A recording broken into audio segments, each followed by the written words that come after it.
नमस्कार. आज बनवूया खमंग आणि झणझणीत अशी सुकटची भाजी. सर्वप्रथम सुकट हलकीशी भाजून घ्या आणि नंतर ती पाण्यात धुवून एका बाजूला काढून घ्या. आता कढईत तेल गरम करून कांदा टोमॅटो छान भाजून घ्या.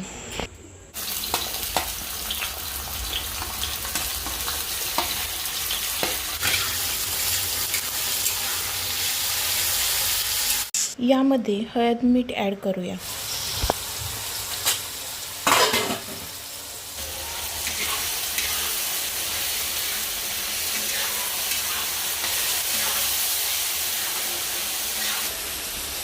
छान परतल्यावर यामध्ये सुकट ॲड करून घेऊ.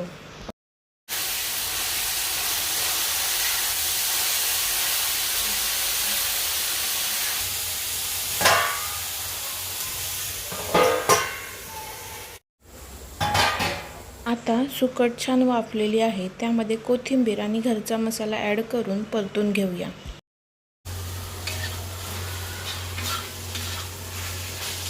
खमंग आणि चवदार सुकटची भाजी रेडी आहे.